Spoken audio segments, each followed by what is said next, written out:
Bonjour et bienvenue à tous sur la chaîne Le Café des Red Devils. Alors la trêve internationale est terminée, c'est l'heure pour nos Red Devils de rentrer à la maison et on a appris quelque chose durant cette trêve internationale, que ce soit pour les joueurs qui ont joué, pour ceux qui n'ont pas joué, pour les blessés. On va revenir un peu sur tout ça dans cette vidéo. Et avant de commencer, je vous invite à vous abonner, commenter, liker. On est de plus en plus nombreux, ça soutient la chaîne et ça me motive. Donc allez-y à fond et c'est parti pour la vidéo.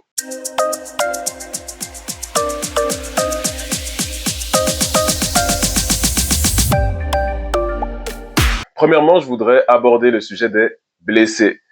Eh ben, c'est positif, les gars. C'est positif, c'est positif. Mainu, Maguire, Mount, Aiden Heaven et on a tous vu la story de Amad Diallo qui est bientôt de retour et donc qui sera là avant la fin de la saison et on a besoin de lui. On a besoin de lui. On sait comme il était important au début de saison. Il était super important. Il a marqué dans des matchs vraiment compliqués. Il nous a sauvés plusieurs fois et là il va être de retour. Ce serait génial de l'avoir pour l'Europa League, justement, pour qu'il nous aide à aller soulever le titre. Donc, Amad Diallo bientôt de retour. Donc, comme j'ai dit, Mainu, Maguire, Mount, Aiden Heaven de retour aussi.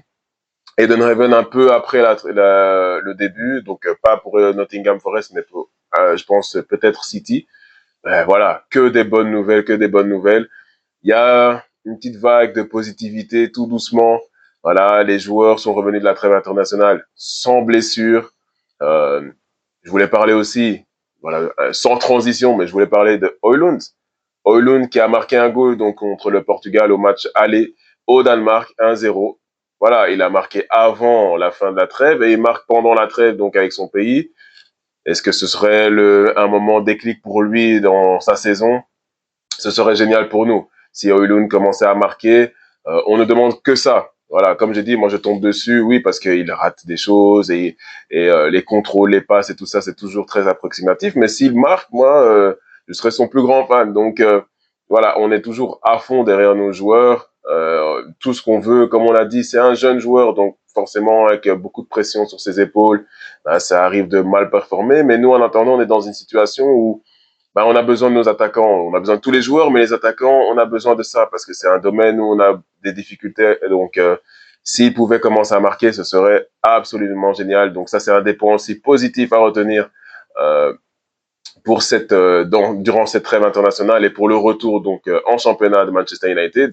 Alors, j'ai parlé de lui dans les retours de blessés et de blessures. Mainu, une fois, je vois que il est proche de signer, une fois non.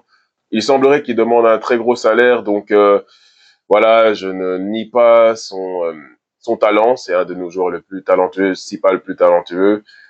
Mais bon, c'est pas une très bonne image. J'en ai déjà parlé. C'est pas une très bonne image qu'il nous lance, qu'il nous donne. Et donc Manchester United serait peut-être ouvert à le vendre. Le prix serait de 70 millions. Donc voilà. Est-ce que ce prix serait dissuasif pour les clubs? Je ne sais pas parce que il a quand même la cote. Il y a le Real Madrid, il y a Chelsea. Est-ce qu'il serait prêt à payer aussi un gros salaire? Chelsea, peut-être. Le Real Madrid, on sait que c'est pas trop leur façon de faire, donc à voir. Moi, personnellement, j'aimerais qu'il reste. J'aimerais qu'il reste, qu'il revoie peut-être ses demandes un peu à la baisse, qu'il fasse un peu plus attention à la situation du club en ce moment. J'aimerais qu'il reste parce que Mainu, c'est le genre de joueur où on peut construire une équipe autour de lui. C'est un joueur hyper talentueux. On a vu ce qu'il peut faire avec un ballon. Il n'y en a pas beaucoup dans notre équipe qui sont capables de faire ça. Donc, évidemment qu'on préférait qu'il reste. Mais Manchester United, c'est plus grand que n'importe quel joueur du club. Donc, si tu en demandes trop et que t'es pas content, tu t'en vas et on va pas te pleurer très longtemps. Donc, voilà. En attendant, je pense que la plupart des fans sont d'accord pour dire on veut que Mainu reste. Mais maintenant, à lui aussi de faire quelques concessions.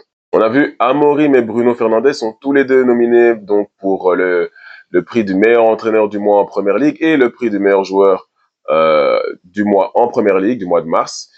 Ben oui, il y a eu des belles performances. Il y a eu que 2 matchs en Première Ligue, donc contre Arsenal et contre Leicester. Donc un match, une défaite, 2 goals et 2 passes décisives pour Bruno Fernandes. Évidemment que nous, on retient aussi son triplé en Europa League. Enfin, il a fait un mois extraordinaire. D'ailleurs, c'est notre meilleur joueur du mois. Donc voilà, ils ont été nominés tous les deux. Je pense que c'est mérité.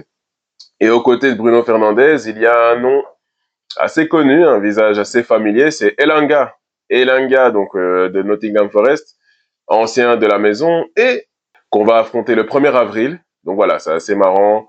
Elanga qui fait une super saison. D'ailleurs, je vais vous faire une vidéo preview du match contre Nottingham Forest et je vais revenir justement sur le cas Elanga, qui a pas mal d'assists cette année. Donc voilà, Bruno Fernandes, Elanga, j'ai vu qu'il y avait aussi Declan Rice qui était nominé. Bon, on espère de tout cœur que ce sera Bruno Fernandes en tout cas et Ruben Amorim. Ce serait aussi une belle petite revanche par rapport à ces derniers mois pour Ruben Amorim qui était pas facile. Il est arrivé dans un club en destruction totale et voilà, c'est une saison qui a été sacrifiée, ça c'est clair et net, il faut le dire. Mais il y a peut-être moyen d'un peu la sauver. Et en attendant, voilà, il a dû faire avec un effectif qui ne lui correspondait pas totalement. Et ça a été plutôt compliqué. On a vu les défaites, les défaites et les défaites. Et maintenant, finalement, il est nominé pour le prix d'entraîneur du mois. Donc voilà, on espère pour lui qu'il le gagnera. Ça pourra aussi un peu le rebooster, même si je pense pas que c'est le genre de personne qui a besoin de ça pour être boosté. Mais ça fait toujours du bien au moral. Donc faut voter les gars. Hein. Donc, faut voter, il faut aller sur le site, là, pour Ruben Amorim et pour Bruno Fernandes, faut que nos gars, y gagnent. Alors, United prêt à laisser partir André Onana. Ah oui, on en parle de plus en plus. Je pensais que ce n'était qu'une rumeur, mais non, ça semble plus ou moins se confirmer.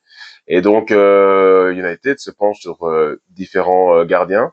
Deux noms reviennent assez fréquemment. Il y a Lucas Chevalier. Lucas Chevalier, c'est un jeune gardien de 23 ans, un Français. Il joue à Lille. Cette saison, il a 40 matchs pour 45 goals encaissés et 11 clean sheets. Il vaut 30 millions. C'est un gardien qu'on a vu donc déjà même en Ligue des Champions. Il me semble que c'était contre le Real Madrid qui avait sorti une très belle performance. C'est un jeune gardien mais très talentueux. À voir parce qu'on sait comment ça se passe quand les joueurs viennent à Manchester United. Il y a parfois un déclin total. Donc à voir. Il faut pas trop s'emballer. Maintenant, ça reste de ce qu'on a pu voir de lui un bon gardien. Donc 30 millions, c'est pas trop élevé, disons, pour un jeune gardien et surtout pour une équipe comme Manchester United. On sait que dès que Manchester United s'intéresse à un joueur, le joueur triple sa valeur triple directement. On sait pas pourquoi, mais bon, voilà. Le deuxième gardien, c'est Lamens. C'est un gardien, c'est un gardien qui joue au Royal Antwerp. Donc, il a 33 matchs cette saison. Il a encaissé 36 goals. J'allais dire, il a marqué 36 goals. Ce serait impressionnant pour un gardien. Non, il a encaissé 36 goals.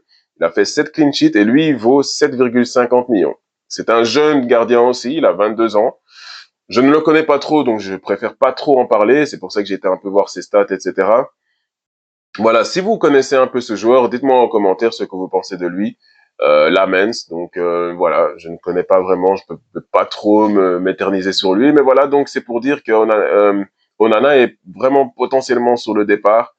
Donc c'est assez étrange, je voyais vraiment pas ça venir, mais ça fait quelques jours qu'on en parle de plus en plus, donc voilà, peut-être il se sent pas très bien peut-être à United, bon, ça peut arriver, il y a beaucoup de joueurs qui sont passés par là aussi. Euh, Apparemment, il aurait dit que s'il sent qu'il ne rentre pas dans les plans, il partira tout simplement. Donc, à voir. C'est encore tout ça, ça reste assez flou. Il faut quand même voir ça un peu de loin, dans le sens où évidemment qu'on en parle. Voilà, c'est un sujet. Onana, c'est notre gardien numéro un. On en parle, mais c'est pas encore à prendre très très au sérieux. Le calendrier est hyper chargé, les gars, parce que le mois d'avril, c'est 7 matchs, mais pas des moindres. Nottingham Forest, Manchester City, Lyon, donc l'aller en Europa League, Newcastle, Lyon le retour, Wolverhampton et Bournemouth. Donc sacré mois d'avril. Donc comme je vous ai dit, à chaque fois je vais vous faire une vidéo preview comme je faisais pour les matchs précédents pour chacun de ces matchs-là. Je vous ferai la vidéo pour preview pour Nottingham Forest sortira le dimanche et le reste donc ça suivra. Mais qu'est-ce que vous pensez? Est-ce que vous pensez qu'on va perdre chacun des matchs? Ça, non, j'espère pas en tout cas. Sinon vous êtes vraiment très pessimiste. Ou alors on va vraiment faire une très belle série, que ce soit victoire, quelques matchs nuls. Moi je suis plutôt optimiste. Sur les 7 matchs, je pense que Manchester va montrer un très beau visage et un meilleur visage en tout cas pour cette fin de saison. Donc, je suis quand même plutôt optimiste. Déjà, vous le verrez dans la vidéo preview, mais j'ai quand même pronostiqué une victoire contre Nottingham Forest. Donc, voilà, je suis assez optimiste. Il y a comme un petit vent de positivité autour de United. Donc voilà. Vous, qu'est-ce que vous en pensez? Victoire, défaite, combien de victoires, combien de défaites? Dis-moi un peu en commentaire. Je serais assez euh, curieux de voir ce que vous pensez, parce que moi j'ai tendance à être hyper optimiste. Donc voilà, mais j'aimerais bien voir. Il y a peut-être des personnes un peu plus terre à terre. Donc dites-moi en commentaire ce que vous en pensez. Et alors le match retour à Lyon, j'y serai les gars. Je suis tellement excité d'y aller. Donc ce sera mon premier match européen. J'ai déjà été à Old Trafford, mais premier match européen, donc Europa League contre Lyon, le match retour, là où tout va se jouer. Donc j'ai trop hâte. Alors évidemment, je vous ferai un vlog, je vous ferai une réaction, une vidéo réaction. J'essaierai de filmer un peu dans le stade et j'ai trop hâte. Je vais aller avec un ami à moi et j'espère que ce sera un soir de fête et on fera la fête. Et voilà. En tout cas, très très excité d'aller à cette rencontre. Voilà. Donc c'est tout pour cette vidéo. Je vous dis à la prochaine. Donc la prochaine vidéo, comme je vous ai dit, c'est la vidéo preview contre Nottingham Forest et ce sera donc le dimanche. Donc voilà. Dans la victoire, dans la défaite, on est toujours derrière notre club. Come on United.